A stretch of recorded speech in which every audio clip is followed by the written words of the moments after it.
فخر مجھے یہ بتائیں کہ فیض حمید صاحب کے بارے میں، ان کو 14 سال قید سزا ہو گئی تھی، پھر ہم امید کر رہے تھے کہ ان کی کوئی اپیل شپیل کچھ سنوائی ہوگی، تو کیا کہانی ہے ان کے بارے میں؟ اچھا شاہ جی، پہلا تو یہ کہ جب فیض حمید کو سزا نہیں ہوئی تھی نا، تب بھی لوگ یہ کہتے تھے کہ یہ سب دکھاوا ہے، فیض حمید کو کچھ نہیں ہوگا۔ فیض حمید کو سزا ایونچولی ہو گئی، 14 سال کی سزا ہوئی، اور سزا بھی بڑے جو خطرناک الزام تھا نا، جو آفیشیل سیکرٹ ایکٹ کی خلاف ورزی کے، انہوں نے بڑے جو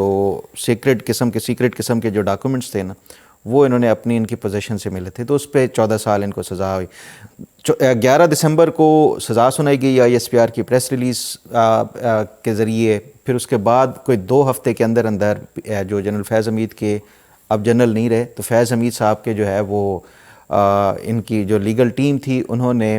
باقاعدہ طور کے اوپر اپیل فائل کر دی۔ اب اپیل کا بھی طریقہ جو ہم نے جب یہ فائل ہوئی تھی اس ٹائم ڈسکس کیا تھا کہ آپ کو پوری ججمنٹ نہیں دی جاتی، آپ نے انیشل جو فیز ہوتا ہے نا، اس میں ایک پرفارما ہوتا ہے یا فارم ہوتا ہے، وہ فل کر کے دیتے ہیں کہ آپ کو اس ججمنٹ کے اوپر اعتراضات ہیں۔ پھر جب یہ کورٹ آف اپیل بن جاتی ہے تو اس کے بعد وہ جو ریلیونٹ پورشن کے، یہ اگر فرض کیا ان کو آفیشیل سیکرٹ ایکٹ کی اوپر اعتراض ہے، جو سزا دی گئی ہے، تو وہ اس کے ریلیونٹ پورشن سے متعلق جو فیصلہ تھا وہ ان کو اسی پریمیسز میں وہ دکھایا جائے گا، اور اس کے اوپر یہ جرح کے لیے اپنا جو ہے وہ پریپریشن کر سکتے ہیں۔ تو یہ جو ہے ان کی جب یہ اپیل دائر کر دی گئی، اب 1 مہینہ ہو گیا ہے اس اپیل کو دائر کیے ہوئے۔ آج میری جو ہے میں نے ان کے وکیل سے رابطہ کیا تھا کل ایونچولی، اور ان سے پوچھا تھا کہ کیا کوئی کورٹ آف اپیل جو ہے وہ جو انہوں نے وہ بنا لی ہے یا نہیں بنائی، کوئی آپ کو انہوں نے وہ بتا دیا ہے یا نہیں بتایا، اور کیا کوئی اس کی ابھی تک کوئی سماعت بھی ہوئی ہے یا نہیں ہوئی۔ تو ان کے وکیل نے یہ بتایا کہ ابھی تک جو ہے نہ تو ان کو کوئی انٹیمیٹ کیا گیا ہے اس حوالے سے، نہ ہی کورٹ آف اپیل بنانے کے حوالے سے کوئی نوٹس یا نوٹیفیکیشن جاری ہوا ہے، اور نہ ہی کوئی ابھی تک جو ہے وہ اس کی سماعت ہوئی ہے۔ پھر میں نے ان سے پوچھا کہ یہ کوئی اس کی ارلی ہیئرنگ یا اس کے لیے کوئی آپ نے درخواست وغیرہ جمع نہیں کرائی، تو وہ یہ بتاتے ہیں کہ یہ نارملی اٹ ٹیکس ٹائم، جو یہ اپیل کا جو پروسیس ہوتا ہے نا وہ بڑا لینتھی ہوتا ہے، تو اس لیے فی الحال ابھی جو ہے وہ فیض حمید صاحب جو ہے ان کی اپیل کے حوالے سے court of appeal he constituted نہیں کی گئی، تو اس کا مطلب ہے بڑا لمبا آگے جائے گا جو فیض حمید صاحب ہے۔ اچھا میں آپ کو یہ بتاؤں شاہ جی، جو فیض حمید کا آپ کہہ رہے تھے نا وہ کس حال میں ہے، کیا ہے، کیسے ہیں، دیکھیں جب یہ ان کا فیصلہ آ گیا نا، جب سزا سنائی گئی، تو راول پنڈی کا جو گیریزن کا جو ایریا ہے نا، وہاں پہ ایک سیپریٹ ایک علیحدہ جیل بنائی گئی ہے، آپ کو پتہ ہے، اور وہ جیل بنائی گئی ہے خالصتاً جو ملٹری کے جو قیدی ہوں گے، جن کو ملٹری کورٹ سے سزا ہوتی ہے، ان کو وہاں پہ رکھا جائے گا، اور فیض حمید صاحب کو اس جو اسپیشل جیل بنائی گئی ہے اس میں ان کو شفٹ کیا گیا ہے، اور اب بھی وہ وہیں پہ ہیں، اور ان کی جو فیملی ہے ان سے ملاقات ریگولرلی، جو ایک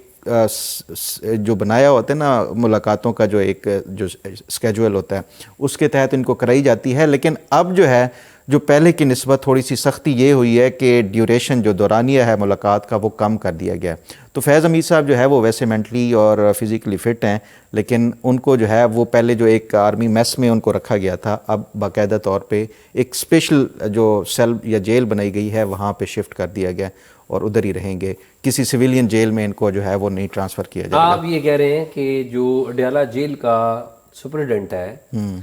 اس کے نیچے ایک سب جیل بنائی گئی ہے جو کہ پنڈی گیریزن میں ہے، جہاں پر ان قیدیوں کو رکھا جائے گا جو کہ جنہیں فوجی عدالت سزا دیتی ہے۔ اس کا مطلب اچھا یہ مجھے یہ نہیں پتا کہ وہ اڈیالہ جیل کے انڈر آتی ہے یا نہیں، کیونکہ جو میری اطلاعات ہیں نا یہ ملٹری پرپس کے لیے ہے، اور یہ جو ہے نا وہ اس کی سویلین جیل سے یا اس سے کوئی وہ نہیں ہوگا، لینا دینا ہوگا۔ اس کا مطلب ہے کہ ملٹری نے کوئی جیل کا ادارہ بھی الگ سے بنا لیا؟ نہیں، ابھی کوئی بنایا ہے یا نہیں بنایا، لیکن یہ اسپیشل پرپس کے لیے جو ہے نا، یہ میری جو اطلاع ہے، ایک جو اسپیشل ایک انہوں نے جیل بنائی ہے، وہاں پہ صرف ملٹری کورٹ کے جو وہ ہوں گے کانویکٹس، ان کو رکھا جائے۔ یہ بڑی اہم ڈیولپمنٹ ہے، میں سمجھتا ہوں کہ اس میں۔ اچھا مجھے یہ بتائیں، وہ ہم انوکھی قانون سازی کے بارے میں بعد میں بات کریں گے، مجھے یہ بتائیں کہ پشاور ہائی کورٹ کے ججوں کے لیے بڑی گاڑیاں منگوا رہے ہیں آپ؟ شاہ جی اس پہ میں بات کرتا ہوں، لیکن اس سے پہلے نا ایک آپ کو یاد ہے ہم نے 2-3 دن پہلے ایک سٹوری کی تھی، ایک جو جعلی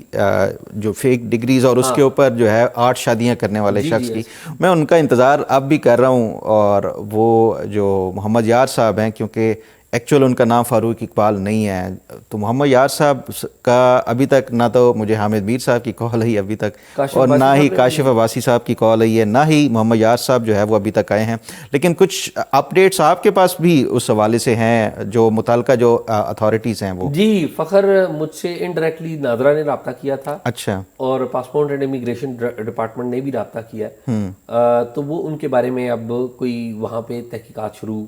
کر رہے ہیں. بالکل ہونی چاہیے یہ, وہ بالکل اس کے اوپر کر رہے ہیں. میرے خیال میں ایف آئی اے نے تو مجھ سے رابطہ نہیں کیا, مجھے نہیں پتا آپ سے رابطہ ہوا ہے. نہیں مجھ سے نہیں کیا. تو ایف آئی اے کے چیف کے بارے میں ہم کوئی باتیں, بعض لوگ چاہتے ہیں ان کو اٹھا دیا جائے, کوئی اس طرح کی سن رہے ہیں, پتہ نہیں شاید وہ اس پریشانی میں نہ ہو. بعض کچھ طاقتیں ہیں جو چاہتی ہیں ان کو اٹھا دیا جائے. خیر مجھے نہیں لگتا کہ اتنا آسان ہوگا, شاید وہ اس وجہ سے بزی ہوں گے. لیکن یہ ہے کہ اس بندے کے بارے میں باقاعدہ یہ جو 2 ادارے ہیں انہوں نے چھان بین کا اندیا دیا ہے. جب یہ چھان بین مکمل کریں گے تو اس کے اوپر ہمیں یقینی طور پہ کچھ بتائیں گے. بالکل. اچھا وہ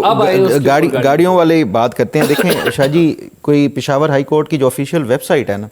اس پہ ایک ٹینڈر نوٹس جاری کیا گیا ہے اور اس ٹینڈر نوٹس میں یہ بتایا گیا ہے کہ پشاور ہائی کورٹ کے جو چیف جسٹس کی اپروول سے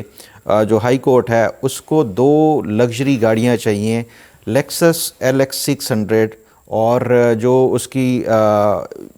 جو بلٹ پروف ہوتی ہے نا ایک, یہ جو اس کے لیے آرمرڈ جو ایک لیئرنگ ہوتی ہے.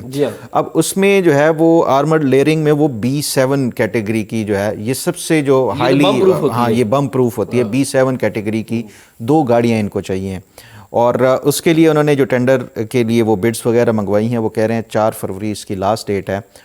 4 فروری تک جو ہے مختلف جو کمپنیز جو بھی انٹرسٹڈ ہوں وہ اپنی بڈس جمع کرا دیں. اب میں نے اس پہ تھوڑا سا دیکھا کہ یہ جو لیکسس LX 600 جو B7 کیٹیگری کی ہے وہ کتنے کی آتی ہے. جو نارملی ایک لیکسس جو یہ 600 والی ہے آن روڈ جو اس کی قیمت ہے وہ 80 ملین سے لے کے 120 ملین تک ہے, یعنی 8 کروڑ سے لے کے 12 کروڑ روپے تک اس کی قیمت ہوتی ہے. لیکن جب آپ اس کو آرمرڈ یا اس کو بلٹ پروف جو B6 ہے یا آگے B7 اس کو وہ کنورٹ کرواتے ہیں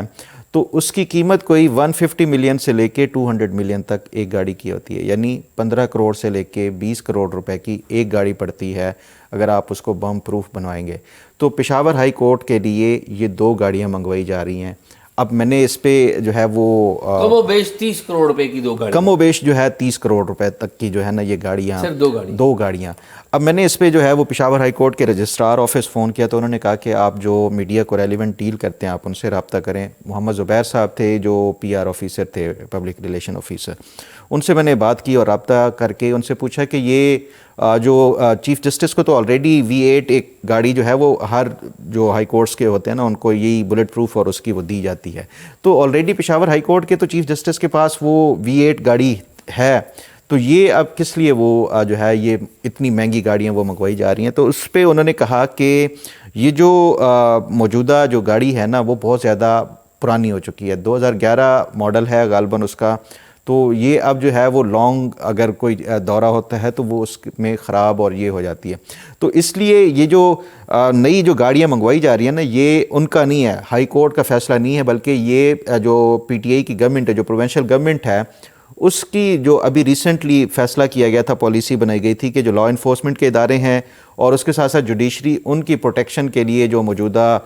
دہشت گردی کی ویو آئی ہوئی ہے اس کی پروٹیکشن کے لیے یہ بلٹ پروف گاڑیاں اور ان کو جو ججز کو بم پروف گاڑیاں جو ہے وہ منگوا کے دی جا رہی ہیں. اچھا, تو یہ جو ہے یہ ان کا فیصلہ نہیں ہے بلکہ یہ پروونشل گورنمنٹ کا فیصلہ ہے کہ یہ گاڑیاں منگوا کے دی جا رہی ہیں تاکہ دہشت گردی سے, کیونکہ اس میں جو ججز خاص طور پہ جو مختلف جو رجسٹریز میں جاتے ہیں, جو بینچ میں جاتے ہیں, یعنی DI خان ہے, بنو ہے, یا اس طرح کی جو بینچز میں جائیں گے تو وہ ان کے لیے ایٹ لیسٹ تو یہ گاڑیاں جو ہیں وہ پشاور ہائی کورٹ کے جو پول میں وہ کی جائیں گی, یہ کسی ایک جج کی اسپیسیفکلی وہ اس کے لیے نہیں ہوں گے. میں نے پھر اس پہ جو ہے وہ سہیل افریدی کے جو اسپوکس پرسن ہیں شفیع جان,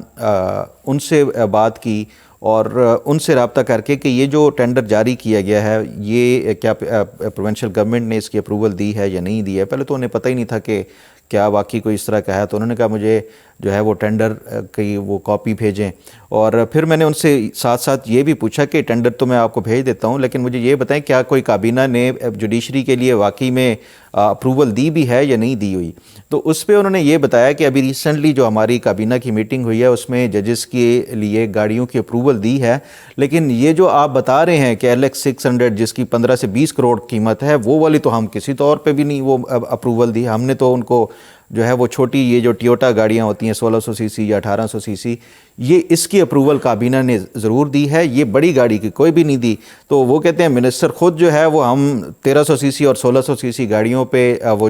کرتے ہیں, ہمیں ملی ہوئی ہیں, تو ہم یہ باقی محکموں کو کیوں اتنی بڑی گاڑیاں دیں گے. ساتھ ہی پھر وہ جو ہے وہ شفیع جان صاحب نے یہ بھی کہا کہ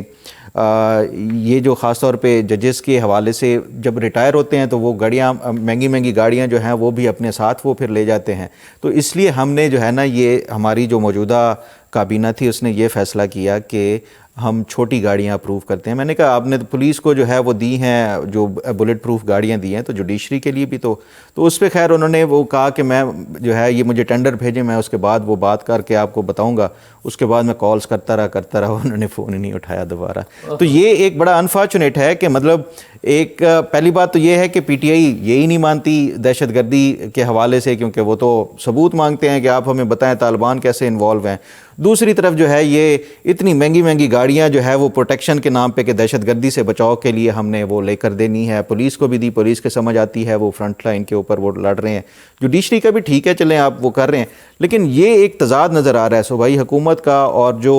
پشاور ہائی کورٹ کا ہم نے ورژن لیا اس میں انہوں نے کہا کہ یہ کابینہ کا اور صوبائی حکومت کا فیصلہ ہے. یہ ہم نے جو اب یہ پتہ نہیں چل رہا کہ غلط بیانی کون کر رہا ہے. ہاں یہ نہیں پتہ. ظاہری بات ہے جو پشاور ہائی کورٹ اگر وہ باقاعدہ ایک جو پیپرا رولز ہوتے ہیں اس کے تحت وہ منگوا رہا ہے تو اپروول ہی ہوگی نا, اس کے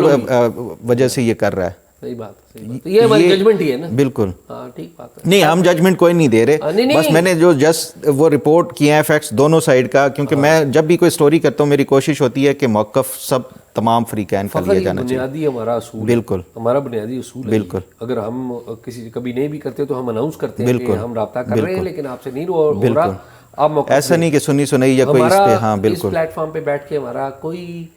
ایجنڈا ہی نہیں ہے کہ ہم کسی کے خلاف, کسی پارٹی کے خلاف, انڈیویجول کے خلاف کوئی بھی پراپیگنڈا کریں, چاہے ہم ان سے نظریاتی طور پہ مخالف بھی ہوں. تو یہ کوشش ہمیشہ یہی ہوتی ہے کہ اگر کسی کے خلاف کوئی سمجھ رہا ہے تو ہم موقف ان کا لازمی لیتے ہیں. یہ بنیادی اصول ہے بالکل جرنلزم کا, یہ بنیادی. بالکل.